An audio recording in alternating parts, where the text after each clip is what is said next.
Omusumba w'ekkanisa eyitibwa Anointed Healing Church esangibwa Emukono Ewatoni. Atwala omukisa guno okwogerako ku nsonga eziyitawaanya ekkanisa mu kiseera kyaffe kino. Nja kutandikira ku nsonga ey'omusumba eyakuba abantu emiggo,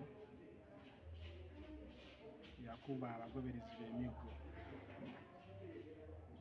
Omusumba ono ekikuba kye yakola, nze nga musumba munne sikiwagira, era ebbanga lyensumbidde ekkanisa myaka giwera gisukka mu 15. Sikuba ku mugoberezi wange muggo, ndowooza n'okumuvuma obuvumi sikikola, naye mba n'engeri gyempabulamu abantu bange.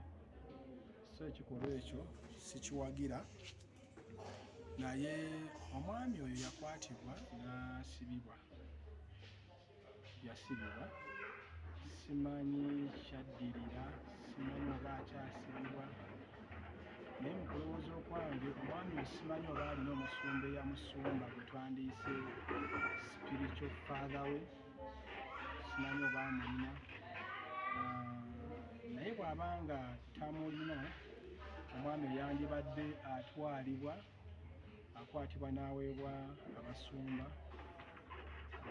ne bagezaako okwogera naye ne bamuwabula engeri abantu gye bakwatibwamu, oba kati punishment eyamuweebwa, amateeka engeri gye gamukwatamu, bamusibye ebbanga abanga akyali omukomera. So ndaba nti singa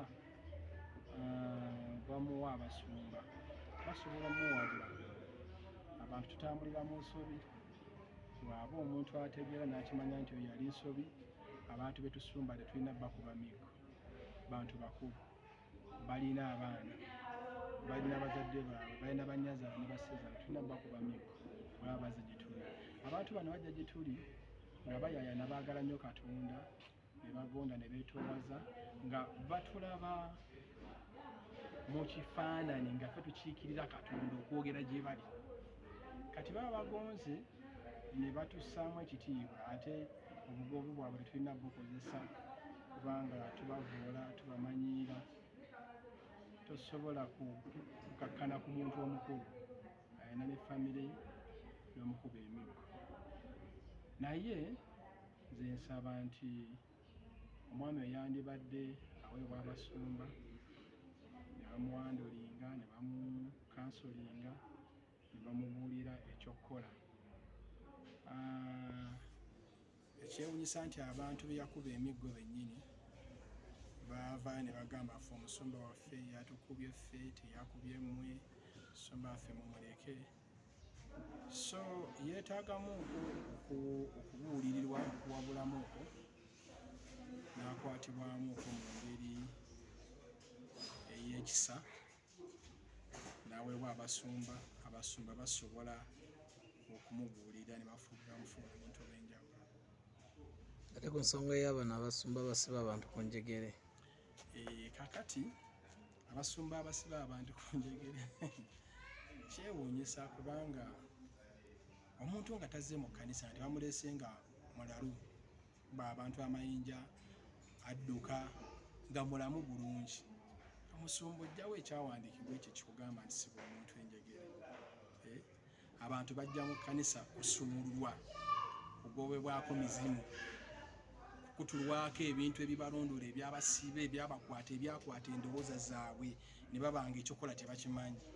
Kati ate gwe ng'omusiba njegere atali mulalu, ng'omukwata omusiba njegere, kitegeeza gwe omusumba ali okusiba omuntu atali mulalu enjegere, kitegeeza mu bwongo obwo waliko ekikyamu, gw'oli musibe mu bwongo obwo olina ekizibu, oba weetaaga simanyi abasumba bafaanana bwe batyo, oba balina abasumba ababasumba be twandiyite ba spiritual father, kuba abasumba abasinga abatalina bataata baabwe ab'omwoyo batera okukwata ebintu mu ngeri etali ntuufu, era okugenda mu following obulungi nga talina spiritual father kiraba. Naye omusumba yenna abaako n'omusumba eyamutendeka. kati omusumba oyo oluusi yasobola okwogera mu bulamu bwe n'amulaga nti kino nakikola bwoti kino nakikola bwoti n'akola ekintu kikola kyekisaana. Naye abasumba abasiba abantu enjegere, abanywesa abantu anointing oil, abakwata abantu nina bendaba ku social media ne babateeka mu mapipa mu mabaafu ne babayambula ne babanaaza. Nina gwe nalabako ng'akutte eccupa za sooda nga abantu bajja ne sooda, ojja ne sooda ccupa 2 n'azisumulula n'amukuyiwaho ku mutwe n'amukuyira yenna n'akugwerako.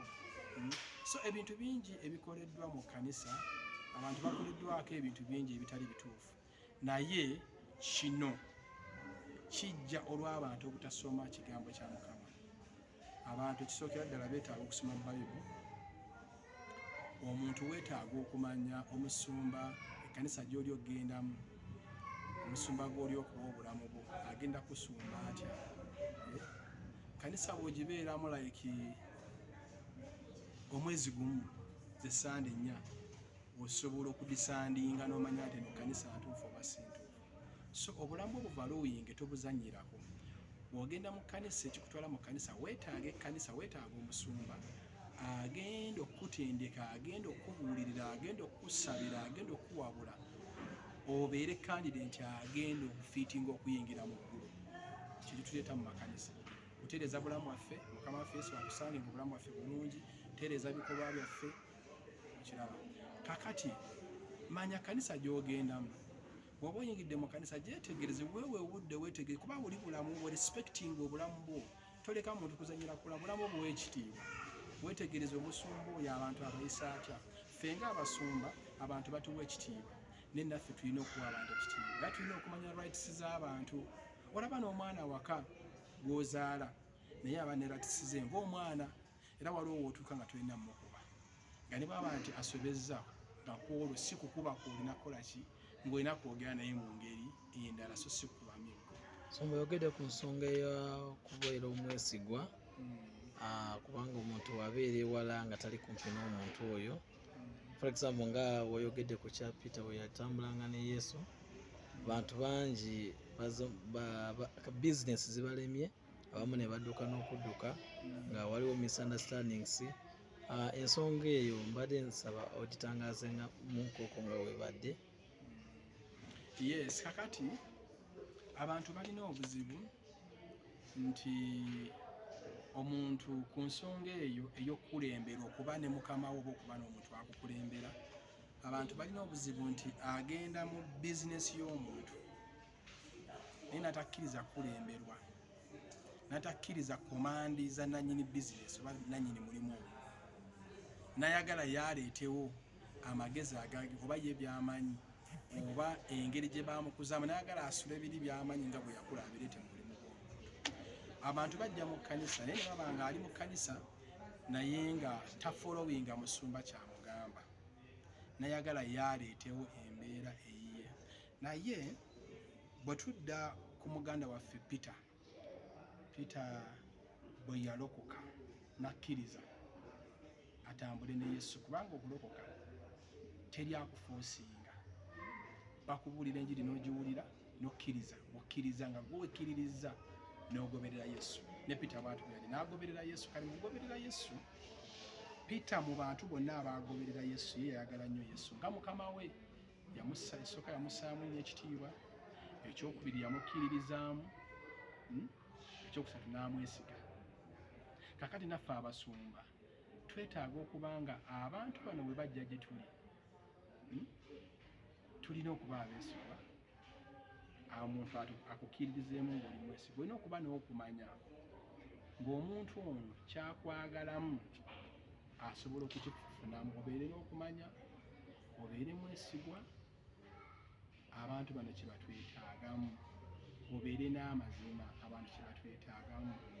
Kati Peter bwe yakizuula nti Yesu mwesigwa w'amazima, alina w'amutwala, yakakkana, nayagala nnyo Yesu, n'agondera Yesu. Teyava ku Yesu, buli siteepu Yesu gye yatwalanga ne Peter nayawaali, nga w'osanga Yesu ne Peter waali. Era finally Peter yamaliriza mu bantu Yesu bye yaleka, abeegiza bye yalekawo, ng'afuuse musajja w'amaanyi, ayambadde Omwoyo Omutukuvu, ayambadde amaanyi ga Katonda, asabira abantu, basumululwa sabira abantu bawonyezebwa bayibuli egamba nti ekisiikirize kye bayalanga baateekangawo abalwadde naye nga buli waayita wala ekisiikirize nekikoona ku mulwadde oyo ng'awona buli akonebwako ekisiikirize kye ng'oyawona abantu ne baletanga obutambala n'abusabira n'abubawa ne baddayo nabo ne bateeka ku balwadde ne bawona naye ate teyakikola nti obutambaala buno yabuguzanga abantu ng'abasumba ab'ennaku zino bwe tukola leeta akatambaala oba twala akatambaala kano ka mitwalo 5 kasabidde kaliko omukisa omuntu waagendako nedda ye baaleetanga butambaala n'asaba olwokuba tasobola tuukirira bonna mu maka gaabwe ne batwala obutambaala ne bassa ku balwadde ne bawona naye ng'akikolera bwereere so kino yakifuna ng'akijja ku Yesu Mukama kuba yamubeerako step by step ekisa ne kimwambala naye bw'ogoberera obulungi Mukama oneenkuba ku mulimu n'omugoberera obulungi otandika okufuna amagezi g'alina otandika okufuna ideas z'alina otandika naawe okukuguka ekiseera kituuka naawe n'omufaanana omuntu buli omugoberera ennyo omala n'omufaanana ensonga lwaki Peter amaliriza afaanana Yesu amaliriza akolera amagezi nga Yesu bwe yabikola